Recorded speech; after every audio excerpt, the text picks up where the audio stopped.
ராமாயணத்துக்கும் இந்த படத்துக்கும் என்ன சம்மந்தம்? வாங்க பார்க்கலாம். Welcome friends.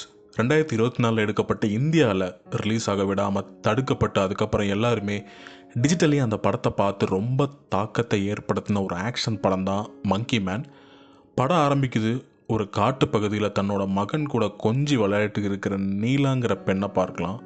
இந்த படத்தோட ஹீரோவுக்கு பேர் இல்லை, ஸோ இப்போதைக்கு அவரை எம்எம்னு கூப்பிடலாம், அதாவது மங்கி மேன். நீலா எம்எம்முக்கு நிறைய புராண கதைகளை சொல்லி கொடுக்கறது வழக்கம். அன்னைக்கு அவங்க சொல்லி கொடுத்த கதை ஹனுமானோடது. மாம்பழத்துக்கு ஆசைப்பட்ட ஹனுமான் சுவாமி மாம்பழம் நினச்சி சூரியனை பார்க்குறதும் சூரியன் கிட்ட பாஞ்சு அதை முழுங்கவும் ட்ரை பண்ணுறாரு.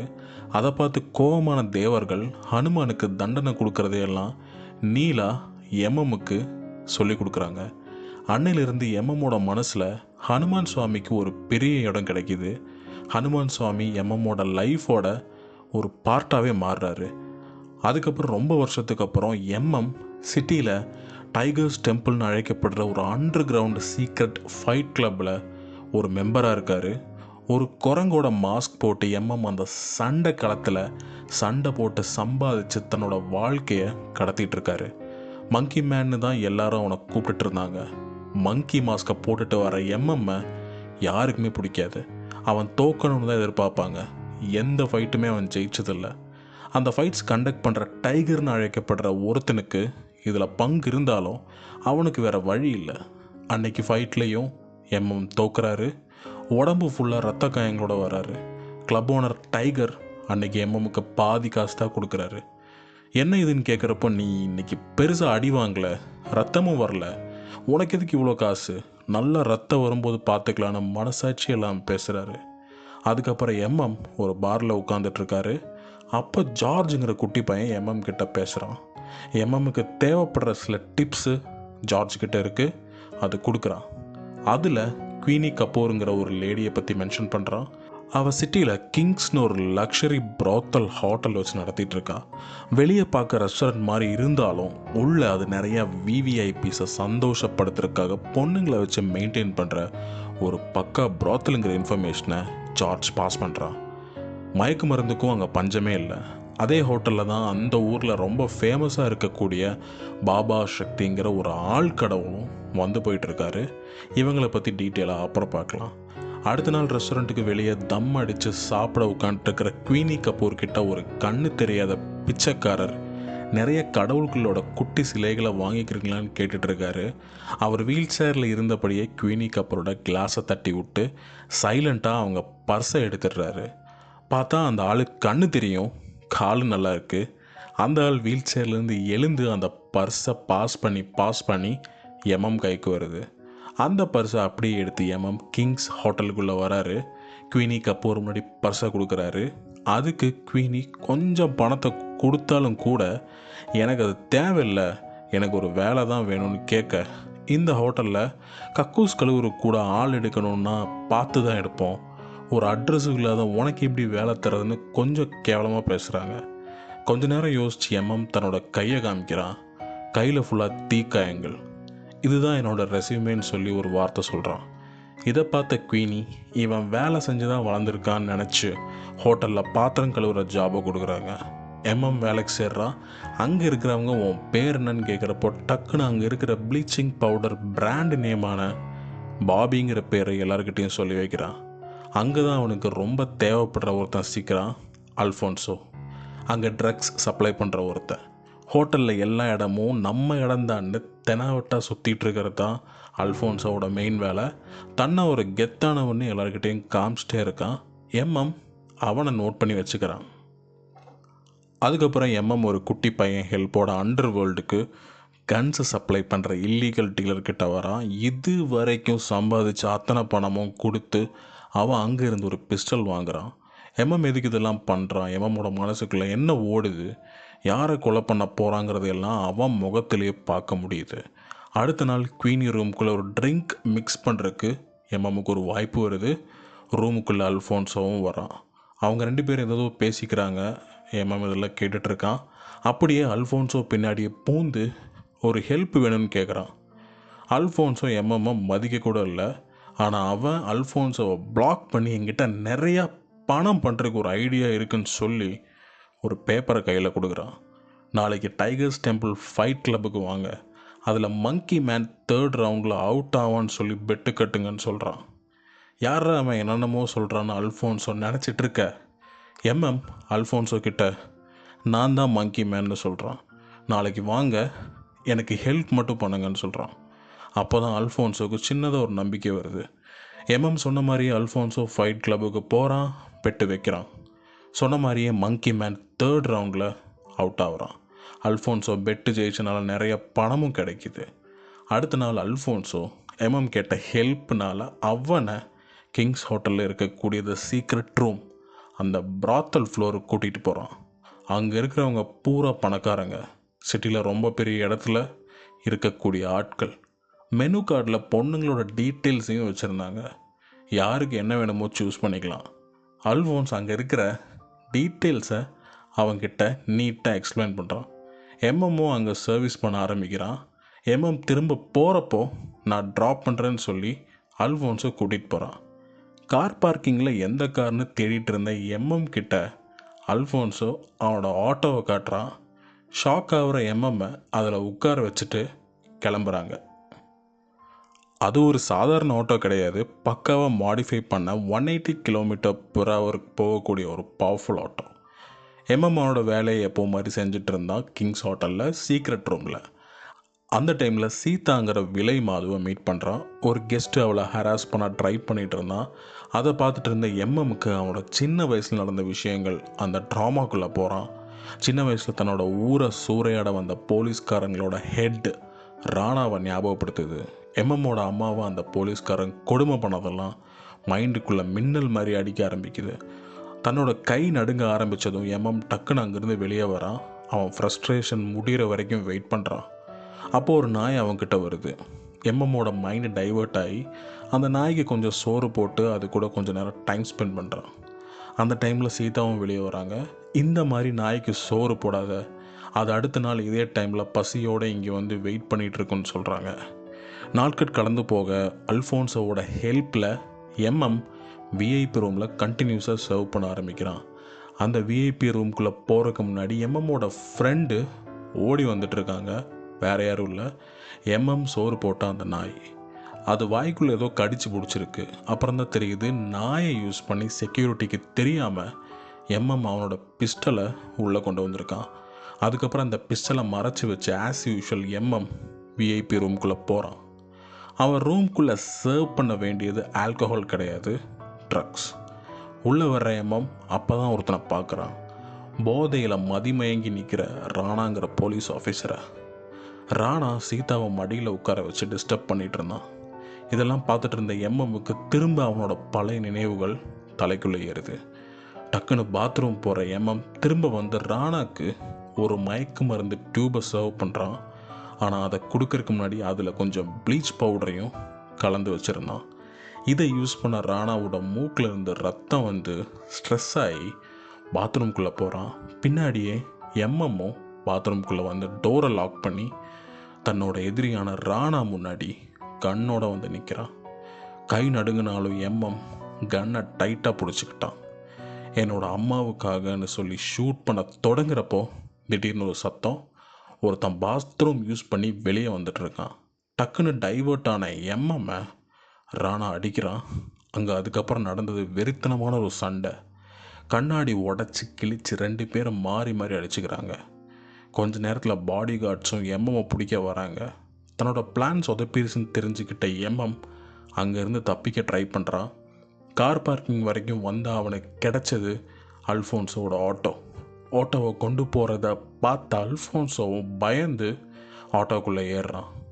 என் கூட அல்ஃபோன்ஸோ எப்போவுமே இருந்திருக்கான், என்னை பிடிக்க முடியலன்னா அவனை பிடிச்சி தான் டார்ச்சர் பண்ணுவாங்கன்னு தெரிஞ்சுக்கிட்ட எம்எம் அல்ஃபோன்ஸோ உள்ளே தூக்கி போட்டு ஹை ஸ்பீடில் ஆட்டோ ஓட்டிகிட்டு போகிறான்.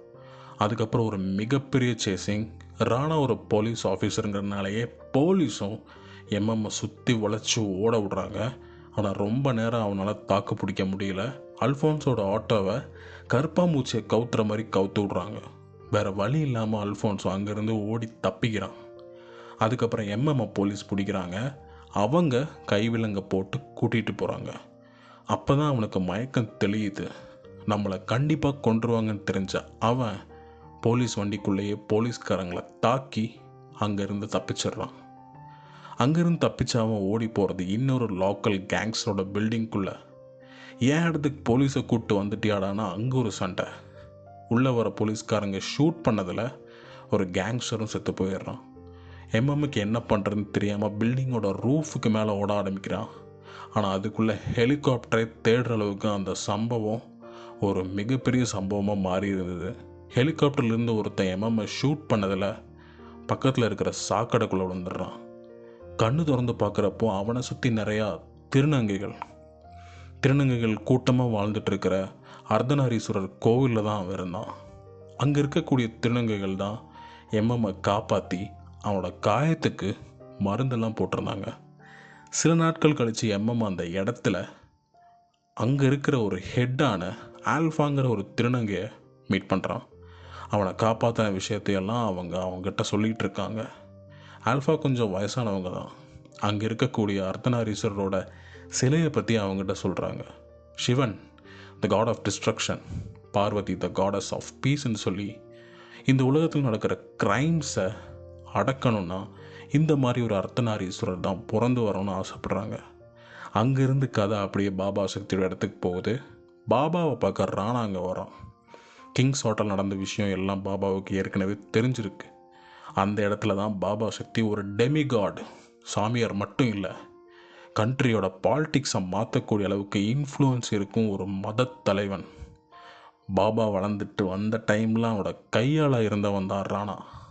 யார் அவன் கேட்குறப்போ ராணா அவன் யாரும் இல்லை, யாருமே இல்லாதவன் சொல்கிறான்.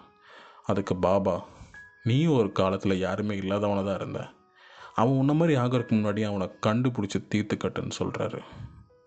எம்எம் திருநங்கைகள் கம்யூனிட்டியில் வாழ ஆரம்பிச்சிட்டான். அவங்கள நல்லா பார்த்துக்கிட்டாங்க. ஆனால் அவன் மனசுக்குள்ளே நிறைய குழப்பங்கள், பயம்னு நிறைய விஷயங்கள் அலையடிச்சிட்டு இருந்துச்சு. ஆனால் ஆல்ஃபாக்கு இதெல்லாம் தெரியுது. ஆல்ஃபா எம்எம் அந்த கோவில் இருக்கிற பழமையான எல்லாரும் தெய்வமாக நினைக்கிற ஒரு மரத்துக்கிட்ட கொண்டு போகிறாங்க. இந்த கோவில் அழிக்க நினைக்கிற பாபா சக்தி மாதிரி இருக்கக்கூடிய ஆட்கள், பொலிட்டீஷியன்ஸை பற்றி அவங்ககிட்ட சொல்கிறாங்க. இவங்க முன்னாடி நிற்கிறதுக்கு எங்ககிட்ட தேவையான பணம் கூட கிடையாதுன்னு சோகமாக ஆல்ஃபா அவங்க கம்யூனிட்டி படுற கஷ்டங்களை பற்றி எம்எம் கிட்ட சொல்கிறாங்க. அதுக்கப்புறம் எம்எம்மோட மனசுக்குள்ளே இருக்கிற சோகங்களை வெளியே கொண்டு வந்து அதை அழித்து அவனுக்குள்ளே இருக்கிற சக்தியை அவனுக்கே உணர்த்துறதுக்கு ஒரு அதிசய சக்தி கொண்ட ஒரு மருந்துன்னு சொல்லப்படுற ஒரு தூளை ஆல்ஃபா எம்எம்முக்கு கொடுக்குறாங்க. அந்த தூளை சுவாசித்த உடனே எம்எம் மறுபடியும் அவனோட கடந்த காலத்துக்கு போகிறான். இந்த வாட்டி அவனுக்கு சில காட்சிகள் கொஞ்சம் கிளியராகவே மனசுக்குள்ளே வருது. ஞாபகங்களில் இருந்து தப்பிக்காமல் என்ன நடந்துச்சோ அதை மீண்டும் மைண்டுக்குள்ளே கொண்டு வரான். பல வருஷங்களுக்கு முன்னாடி பாபா சக்தியும் ராணாவும் ஆட்களும் சேர்ந்து எம்எம் வாழ்ந்துட்டு இருந்த அந்த ஒரு குடிசை கிராமத்தை அங்கேருந்து துரத்தி அனுப்புறதுக்கு வராங்க. அந்த இடத்த அவங்களோட சுய லாபத்துக்காக பயன்படுத்துறதுக்கு இந்த மக்கள் எல்லாரையும் வலுக்கட்டாயமாக அங்கேருந்து துரத்துறாங்க. போகாமல் எதிர்த்து நின்றவங்களில் எப்படி துரத்தணுமோ அப்படி துரத்துனாங்க. நிறைய பாவப்பட்ட மக்கள் அன்றைக்கி செத்து போனாங்க. எம்எம்மோட அம்மாவும் எதிர்த்து நின்றவங்களில் ஒருத்தங்க. இந்த அட்டாக் நடக்கிறப்போ அவங்க எம்எம்ஐ சேஃபாக வீட்டுக்கு மேலே ஒரு இடத்துல வச்சு சத்தம் போடாதன்னு சொல்லி திரும்ப கீழே வராங்க. அந்த டைம் ராணா வீட்டுக்குள்ளே வரான். தன்னை எதிர்த்து நின்ன எம்எம்மோட அம்மா மேலே இருக்கிற கோபத்தில் அவங்கள அடித்து உதச்சி டார்ச்சர் பண்ணுறான். கடைசியில் கழுத்து நெரிச்சு கொலையும் பண்ணுறான். இதெல்லாம் மேலே நின்று என்ன பண்ணுறதுன்னு தெரியாமல் இருக்கிற பாவம் எம்எம் பார்த்துட்ருக்கான். அதுக்கப்புறம் ராணா எம்எம்மோட அம்மா மேலே பெட்ரோல் ஊற்றி கொளுத்துறான். கீழே வந்த எம்எம் அவங்க அம்மாவை காப்பாற்ற நினைக்கிறப்ப அவன் கை ஃபுல்லாக தீக்காயங்கள் வருது. அவனால் அவங்க அம்மாவை காப்பாற்ற முடியாமல் போகுது. கொஞ்ச நேரத்தில் எம்எம்மோட அம்மா, அவனோட இடம், வீடு, சொந்தக்காரங்க எல்லாரும் அந்த இடத்துல இருந்து இல்லாமல் போயிட்டாங்க. இதுக்கெல்லாம் பழி தீர்க்க தான் எம்எம் இவ்வளோ வருஷம் கஷ்டப்பட்டு மங்கி மேனாக மாறி அவனோட சோர்சஸ் மூலமாக ராணா சிங்கிற அந்த போலீஸ்காரனை மீட் பண்ணான். ஆனால் அதில் தோத்துட்டான். தூங்கி எழுந்திரிச்சு எம்எம்மோட மனசுக்குள்ளே பழி வாங்குற அந்த தீ இன்னும் ஸ்ட்ராங்காக எரிய ஆரம்பிக்குது. அந்த கோவிலில் இருக்கிற தபாலிஸ்டோட உதவியால் அரிசி நிறைச்ச பஞ்சிங் பேக்கை யூஸ் பண்ணி எம்எம் ட்ரெயின் ஆகிறான். அவனோட ஃபைட்டிங் ஸ்கில்ஸ் அவன் மீண்டும் ரீஸ்டார்ட் பண்ண ஆரம்பித்து ரொம்ப தீவிரமாக பயிற்சி செய்கிறான். இதுக்கிடையில் பாபா சக்தியோட இன்ஃப்ளூயன்ஸில் இருக்கிற பார்ட்டி எலெக்ஷனில் ஜெயிச்சு ஒரு பெரிய வெற்றியை கொண்டாடிட்டு இருந்தாங்க. எம்எம் அவனோட பயிற்சியில் மிக தீவிரமாக இருந்தான். அந்த டைமில் பாபா சக்தியோட ஆட்கள் ஒரு திருநங்கையை டார்ச்சர் பண்ணி அந்த கோவிலில் வந்து போடுறாங்க. அந்த கோவிலிருந்து அவங்கள துரத்த சொல்லி தான் இந்த கொடுமை. இந்த இடத்தையும் அவங்க பிடுங்க பார்க்குறாங்கன்னு தெரிஞ்சு எம்எம் அன்னைக்கு நைட்டு அர்த்தநாரீஸ்வரரை கும்பிட்டு அங்கேருந்து கொஞ்சம் பணத்தை எடுத்து நேராக ஃபைட் கிளப்புக்கு போகிறான். இந்த வாட்டி மங்கி மேன் ஜெயிக்க போகிறான்னு சொல்லி ஜார்ஜை பெட்கட்ட சொல்கிறான். போட்டி ஆரம்பிக்குது. அங்கே வந்து எல்லாருமே நினச்சது எப்பவும் மாதிரி மங்கி மேன் தோத்துருவாங்கிறது தான். கோப்ராவோட பேரை ஆடியன்ஸ் எல்லாருமே கோஷம் போட்டுட்டு இருந்தாங்க. ஆனால் ஒரே கிக்கில் மங்கி மேன் கோப்ராவை நாக் அவுட் பண்ணிடுறான். எல்லாருமே அப்படி உறைஞ்சி போயிடுறாங்க. ஆடியன்ஸ் அந்த மங்கி மேனை கொன்னுடுங்கன்னு சொல்லி கோஷம் போட ஃபைட் கிளப் ஓனர் டைகர் இன்னொரு ஃபைட்டரை உள்ளே இறக்குறான். கொஞ்சம் டஃப் கொடுத்தாலும் மங்கி மேன் அந்த ஃபைட்டரையும் தோக்கடிக்கிறான். ஆடியன்ஸ் எல்லாருமே சைலண்ட் ஆகிட்டாங்க. கூட்டத்தில் நம்ம அல்ஃபோன்ஸோ மட்டும் சந்தோஷத்தில் குதித்தான். கூடவே எல்லா ஆடியன்ஸும் சேர்ந்து பஜ்ரங் பலின்னு சொல்லி ஆரவாரமாக கோஷம் போடுறாங்க. அவ்வளோ நாள் எல்லாரும் அவமானப்படுத்தி யாருமே பிடிக்காமல் இருந்த மங்கி மேன் ஒரு மறுபிறவி எடுத்து அந்த ஃபைட்டிங் ரிங்குள்ளே கம்பீரமாக நின்னான். பெட்டில் ஜெயித்த பணத்தை எம்எம் அர்த்தநாரி கோவிலில் கொடுக்குறான். கூடவே ஒரு பேப்பரில் நீங்கள் யாருன்னு ஞாபகப்படுத்த வேண்டிய நேரம் வந்துருச்சுன்னு போட்டிருந்துச்சு. பாபா சக்தி சப்போர்ட் பண்ண பார்ட்டி அதிகாரத்துக்குள்ளே வரப்போகிறாங்க. அதுக்காக ஒரு பார்ட்டி கிங்ஸ் ஹோட்டல் நடக்குது. இந்த விஷயம் எம்எம்முக்கும் தெரியும். இந்த வாய்ப்பை பயன்படுத்தி தன்னோட எதிரிங்களை கொன்று பழியை தீர்க்கணும்னு அவன் பிளான் பண்ணுறான். பார்ட்டி நடக்கிற இடத்துக்கு எம்எம் மங்கி மேன் மாஸ்கை போட்டு உள்ளே வரான். அதுக்கப்புறம் அங்கே நடந்தது தீவிரமான ஒரு சண்டை. குக்கிங் ஏரியாவில் அடியாட்களோட மண்டையை பொழந்து காலை உடைச்சிட்டு இருந்தான் அவன். இதெல்லாம் தெரிஞ்ச பாபா சக்தியும் ராணாவும் விஐபி ரூமுக்கும் கிங் ரூமுக்கும் தப்பிக்கிறாங்க. ஆனால் எம்எம்மை தடுக்கிறதுக்கு அதிகமான பாடி கார்ட்ஸ் வந்துகிட்டே இருந்தாங்க. ஒரு பாயிண்டில் திணறி போகிற எம்எம்மை சப்போர்ட் பண்ணுறதுக்காக திருநங்கைகளோட கேங் உள்ளே வராங்க. அவங்களும் சண்டைக்குள்ளே வந்து எல்லாரையும் முடிஞ்ச அளவுக்கு ஒதுக்குறாங்க. நிறைய பேர் செத்து குவிஞ்சிட்டு இருந்தாங்க. இந்த டைமில் குவீனி கபூரும் ஒரு கன்னோட எம்எம்மை தாக்கிறதுக்கு ட்ரை பண்ணுறா. எம்எம்ஐ ஷூட் பண்ணுறதுக்கு கன்னை நீட்டுற குவீனியோட தலையில் ஒரு பிளைட்டை வச்சு அடித்து சீதா அவனை காப்பாற்றுறாங்க. சீதாவுக்கு ஒரு நன்றியை சொல்லிவிட்டு எம்எம் குவீனியோட விரலை கட் பண்ணி எடுத்து அந்த ரூம் ஆக்சஸ் யூஸ் பண்ணுறான். அப்படி அங்கேருந்து விஐபி ரூமுக்கு போகிறான். ராணா அங்கே தான் இருந்தான். ஒரு பெரிய சண்டைக்கு அப்புறம் தன்னோட அம்மாவை கொன்ன ராணாவை எம்எம் தீர்த்து கட்டுறான். ஆனால் தன்னோட சுயநலத்துக்காக இவனை கொன்னுட்டேன், பொது நலத்துக்காக இன்னொருத்தனை கொலை பண்ண வேண்டி இருக்குன்னு மனசுக்குள்ளே நினைக்கிறான் எம்எம். நேராக அங்கேருந்து கிங்ஸ் ரூமுக்கு போகிறான். பாபா சக்தி அங்கே தான் இருந்தான். எம்எம் கிட்ட நெருங்கி வந்து பாபா சக்தி ஆன்மீக வார்த்தைகளால் அவனை சமாதானப்படுத்த ட்ரை பண்ணுறான்.